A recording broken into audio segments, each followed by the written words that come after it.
Voilà de retour à Virage et c'est maintenant le temps de parler de la voiture que nous avons ici même en studio. Et pour ce faire, Jacques, bienvenue, Marc Bouchard sont là. Salut messieurs. Salut. Ça va bien? Oui, merci. Ouais. Alors Marc, tu es arrivé avec cette superbe Jaguar XA qui a comme prétention de vouloir concurrencer les Mercedes classe C, BMW série 3 et les autres qu'on nommera pas, mais il y en a plusieurs dans cette catégorie-là, des véhicules de luxe d'entrée de gamme. Effectivement. Et les gens s'attendent à ce qu'une Jaguar, ça vale une fortune. On va régler ça tout de suite en partant. Celle-là qui est derrière nous, c'est la version de base. C'est la 25T avec le plus petit moteur. C'est 45 900 $. On n'est pas là dans des extrêmes que les gens s'imaginent avec le nom Jaguar. Ils ont vraiment réussi à faire quelque chose d'entrée de gamme d'intéressant. Il faut parler de la qualité de construction de ce véhicule-là. Oui, monsieur. Le châssis qui est extrêmement rigide. La qualité d'assemblage. Jacques regardait tantôt et Jacques est un peu minutieux plus que moi. Je faisais le tour de l'ensemble autour des portes notamment. Il regardait la qualité et vraiment la qualité de finition, elle est là. Mais la finition au niveau des scellants, par exemple, moi je regarde beaucoup parce que c'est là que les infiltrations vont débuter et c'est là que la rouille, exemple, etc., va s'installer.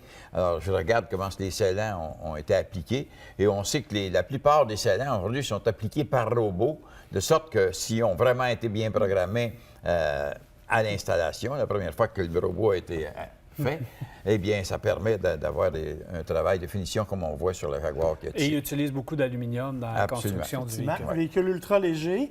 Et ça paraît aussi au niveau des performances. Parce que même si on a la version de base, moteur 2 litres turbo, 247 chevaux, 269 livres-pieds de couple, c'est vraiment beaucoup de couple. On le sent en accélération. C'est vif, c'est nerveux. Et comme on peut jouer avec les modes de conduite aussi, oui, il y a un mode éco qui nous permet d'économiser un peu, mais il y a un mode dynamique où, honnêtement, la différence au niveau des accélérations, elle est notable. Parce que lorsqu'on veut concurrencer les chefs de file, il faut que tu aies un style qui est accrocheur, il faut que tu aies un comportement routier, il faut que tu sois à peu près irréprochable partout. Est-ce que dans sa livrée au niveau du visuel, on a fait le travail esthétique, intérieur-extérieur, pour être capable de concurrencer les autres? Ouais. Au niveau du look, la calandre avant, qui ressemble à ce qu'on connaît là, actuellement chez Jaguar, ça, c'est vraiment réussi et ça se retrouve assez facilement. Est-ce que c'est supérieur au niveau look à une Audi, à une Mercedes, à une BMW? Bien là, c'est question de goût. Moi, je sais qu'on a conduit une BMW série 3 là, dernièrement qui était drôlement intéressante, drôlement agréable, qui était toujours, on sait que BMW, c'était toujours des évolutions année après année. C'est jamais des changements drastiques. Alors, Jaguar, bien, c'est des modèles qui sont plus... Le nom est pas jeune, mais la carrosserie et le véhicule qu'on a ici est vraiment moderne, vraiment nouveau. Oui, la XA, en fait, c'est le dernier né. Oui. Pas tout à fait le dernier parce qu'il y a eu des utilitaires sport depuis, là, mais c'est une des dernières arrivées. C'est la petite, comme je l'ai dit, d'entrée de gamme. On veut vraiment viser un autre créneau. Comme Jacques l'a dit, le look extérieur, c'est une question de goût. Tu sais, moi, je me trouve beau. Vraiment une question de goût. Vraiment. Mais dans l'habitacle, il y a des affaires quand même qui me dérangent un peu. D'une part, l'espace arrière. J'ai un fiston qui fait 6 pieds 2 qui me déteste cordialement quand je le force à s'asseoir en arrière parce que l'espace n'est vraiment pas là. La courbe de toit, c'est magnifique quand on le regarde à l'extérieur, mais pour accéder à bord, c'est compliqué. L'espace pour les jambes n'est vraiment pas là. Et l'autre élément, c'est que c'est typiquement Jaguar, la console centrale, tout ça est là. Le fameux levier de transmission qui est en fait une molette qui s'élève et qu'on tourne. On aime ou on n'aime pas. J'avoue que moi, je ne suis pas vraiment favorable à ça. Ça me dérange un peu. Je suis un peu conservateur dans ma façon de faire, mais ça, j'aime moins ça. Je comprends pourquoi ça fait qu'il a acheté un char, un auto à son gars. Il ne veut plus embarquer avec le prêt. Un des avantages majeurs de cette voiture-là, c'est qu'elle est disponible aussi en version diesel et c'est là qu'on se démarque un petit peu avec Jaguar et c'est surprenant parce qu'on sait qu'au niveau des moteurs du côté de Jaguar, on a été conservateur très longtemps puis on a joué avec Ford puis on n'avait pas une large gamme de motorisation. Là, on l'offre également en version diesel. Oui, on a eu l'occasion de l'essayer l'année dernière, d'ailleurs, en version diesel. Elle s'est avérée très efficace, beau moteur, moteur qui est partagé avec d'autres. Et en fait, tu parles du moteur diesel, moi, je vais étirer ça à toute la gamme de moteurs qui est disponible. Parce que nous, comme je te l'ai dit, on a la version de base avec le moteur 2 litres. Il y a un moteur 3 litres, moteur diesel qui existe. Il y a des moteurs surpuissants. Alors, on va vraiment de la 25T jusqu'à la SVR, qui est la portion la plus rugissante.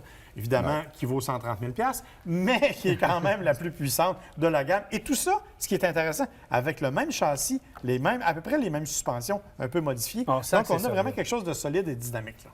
Oui, mais il demeure que ce véhicule-là, parce que Jaguar appartient maintenant à Tata Motors, l'Indien, et ils ont des argents. Ils ont de l'argent, eux autres, pour développer. Ils ont des argent pour développer des moteurs, développer des châssis, des voitures, etc. Et nous mettre ça entre les mains. Alors, eux là, ils ne semblent pas avoir de retenue à ce niveau-là pantoute. Et Jaguar, je pense qu'ils viennent de tomber avec le pot rose. Il me semble que ça a été long avant qu'ils se décident de bouger puis de virer de bord. Donc, ils ont rentré dans le développement de véhicules et ils ont décidé de travailler avec de l'aluminium, mais ça a été long avant d'arriver avec... Et je pense qu'ils ont bien fait de prendre leur temps parce qu'ils sont arrivés avec un super de bon produit. Là où les gens hésitent encore du côté de chez Jaguar, c'est au niveau de la fiabilité. Selon vous, est-ce que c'est encore quelque chose qui va bloquer les gens? Non, et c'est justement pour ça qu'ils ont pris leur temps. C'est que développer une voiture fiable et efficace, ça prend minimum 5 ans. Alors, ils ont pris le temps de faire les choses comme il faut. Écoute, je te dis pas que c'est parfait, là, mais on n'est pas à l'époque des voitures anglaises où quand tu partais ton moteur, tu calculais le nombre de lumières qu'il allumait dans le tableau de bord. Là. On n'est vraiment plus là.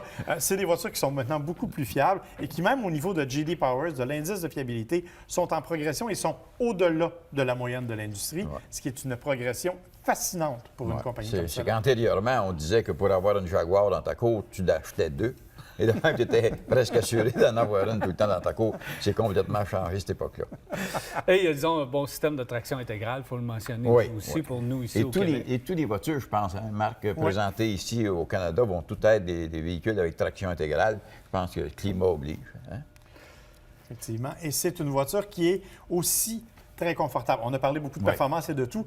Regardez les sièges, regardez la finition intérieure. Bon, comme je dis, je suis différent horizontalement.